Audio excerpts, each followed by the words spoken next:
This is where the magic happens. It's where I edit my videos, play my games, and record my music, and at the center of it all, my Secretlab chair. It's been with me for years, but after all that use, it's starting to show some wear. So today, I'm giving it a simple upgrade to make it feel brand new again. Plus, you definitely don't want to miss the nasty surprise at the end.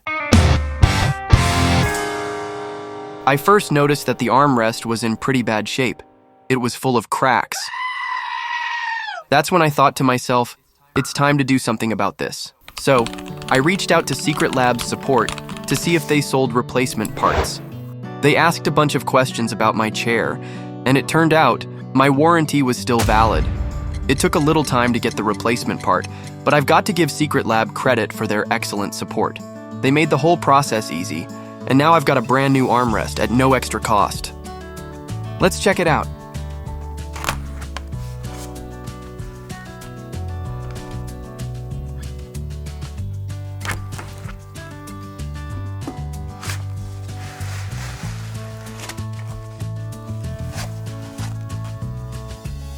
This already looks way better than the old one. The material feels much firmer, and the color is noticeably darker than the old armrest.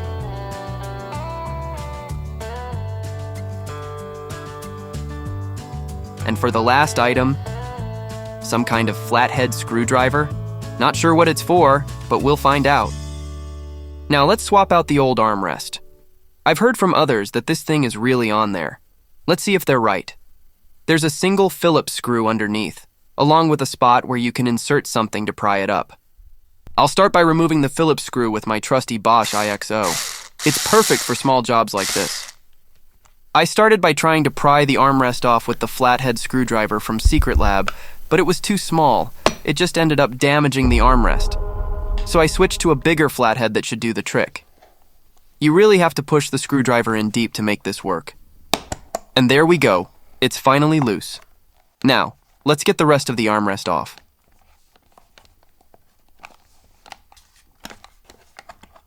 And it's finally off. You can see here that the first screwdriver was way too small. There just wasn't enough leverage. And the next step will be to install the new armrest. It should be pretty straightforward, just tap it in.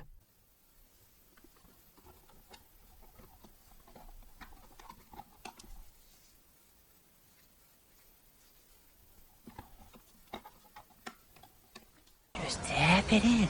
Just tap it in. Give it a little tappy.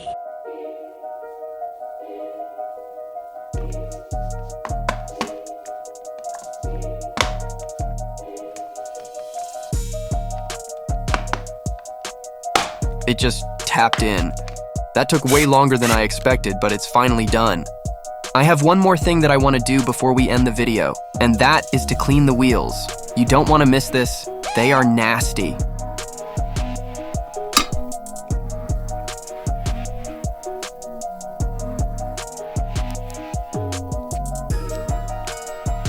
It's like a rat's nest in there, 5 years worth of hair.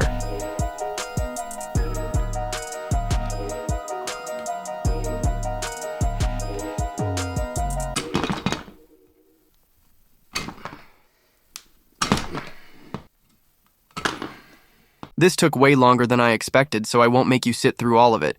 But here's how it went. At first, I tried using tweezers, but they were way too weak.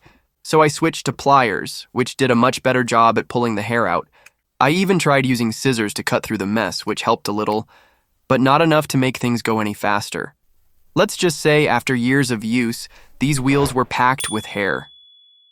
This is what it looks like after 2 hours of hair ripping. Still got some hair left in the last wheel. Just gotta keep going. Finally done. Here's where we're at so far. I'll give the wheels a final scrub with some isopropanol to clean them up. Fingers crossed they'll last a bit longer and roll smoother. The moment you've all been waiting for, the hair reveal. How big of a hair blob do you think I can make? That's massive. Can you believe all of this came from just 5 wheels? Sick. Don't wait 5 years to clean your office chair wheels. At least give them a check once a year. I know I'll be doing that from now on. Anyway, this will be all for this episode. Thank you for watching, and I'll catch you in the next one.